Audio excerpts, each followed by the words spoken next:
ഇന്നത്തെ എപ്പിസോഡിന്റെ അവസാനം പവർ റൂമുമായി ബന്ധപ്പെട്ട ഒരു ഡിസ്കഷൻ വന്നു.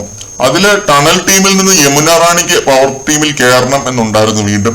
പക്ഷെ ജാസ്മിന് വേണ്ടി സംസാരിക്കുന്നതിന്റെ ഇടയ്ക്ക് ഒരു സ്റ്റേറ്റ്മെന്റ് ഇങ്ങനെ പറഞ്ഞു, ഗബ്രിയും ഞാനും ഒന്നിച്ച നിന്നാണ് കളിക്കുന്നത് എന്ന് പലരും പറയുന്നുണ്ട്. അപ്പൊ ഞങ്ങൾ ആര് പവർ റൂമിലേക്ക് കയറിയാലും ഞാൻ ഓക്കെയാണ്, ഞങ്ങൾ വേറെ വേറെ ടീമിൽ നിൽക്കുന്നതാണ് നല്ലത് എന്നിങ്ങനെ ജാസ്മിൻ പറയുന്നുണ്ട്. എന്തൊരു തേപ്പാണെന്ന് ഓർക്കണം.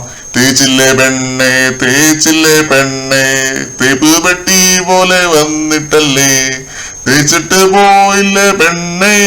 ആ ഒരു പാട്ടാണ് എനിക്ക് ഓർമ്മ വന്നത് ഈ ഒരു സീൻ കണ്ടപ്പോ. ജാസ്മിനെ പവർ റൂമിലേക്ക് കയറ്റാൻ ഗബ്രി നടത്തിയ വീര പോരാട്ടങ്ങളെ കുറിച്ച് നമ്മൾ ഇതിനു മുമ്പ് പറഞ്ഞിട്ടുള്ളതാണ്. എമ്മാതിരി മാനിപ്പുലേഷൻ നടത്തിയും സ്വാധീനം ചെലുത്തിയുമാണ് ഗബ്രി ജാസ്മിനെ പവർ റൂമിൽ കയറ്റിയത്. എന്നിട്ട് ജാസ്മിൻ ഇന്ന് അതിന് നന്ദി കാണിച്ചത് ഇങ്ങനെയാണ്. ഇതാണ് സ്ത്രീ എന്ന വർഗം, ഒട്ടും താങ്ക്ഫുൾ അല്ല, സ്മരണ തീരെയില്ല. എന്തായാലും ഗബ്രീനെ ജാസ്മിൻ തേച്ച സ്ഥിതിക്ക് രണ്ടുപേരും ഒറ്റയ്ക്ക് നിന്ന് കളിക്കും എന്നാണ് ഞാൻ പ്രതീക്ഷിക്കുന്നത്.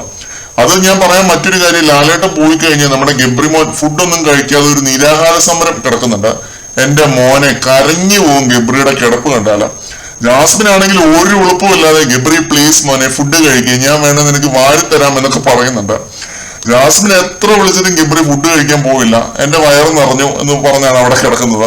നല്ല ഫീലിങ്സ് ആയി പുള്ളിക്ക് ജാസ്മിൻ അങ്ങനെ പറഞ്ഞത്. ഒറ്റയ്ക്ക് നിന്ന് കളിക്കാനുള്ള കഴിവ് ജാസ്മിൻ ഉണ്ട്, പക്ഷെ ഗബ്രി മോൻ അതില്ല. അതുകൊണ്ടാണ് ഗബ്രി ഇത്രയും വികാരപുളകിതനായിട്ട് അവിടെ ബെഡിൽ തന്നെ കിടക്കുന്നത്. അത് അരിയാഹാരം കഴിക്കുന്ന ആർക്കും മനസ്സിലാവും. പിന്നെ ഇപ്പോ ലൈവില് റസ്മിനോടും ഗബ്രി പറയുന്നുണ്ട്, അവൾ ഒറ്റയ്ക്ക് കളിക്കുന്നതാണ് അവളുടെ സന്തോഷമെങ്കിൽ അവൾ അത് കളിക്കട്ടെ, ഞാൻ മാറിക്കൊടുത്തേക്കാം, let her play her game.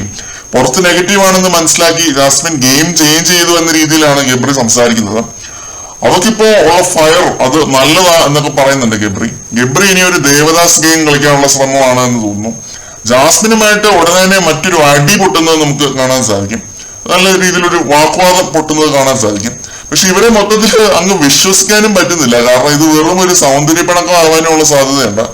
രാവിലെ എണീക്കുമ്പോൾ വീണ്ടും പഴയപടി കെട്ടിപ്പിടിച്ചിരിക്കുന്നത് കാണാനുള്ള സാധ്യതയുണ്ട്.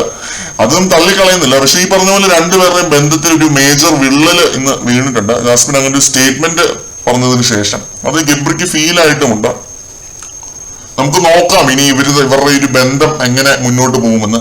ഗബ്രി കോംബോ ഇനി ഉണ്ടോ ഇല്ലയോ എന്നൊക്കെ നമുക്ക് കണ്ടറിയാം.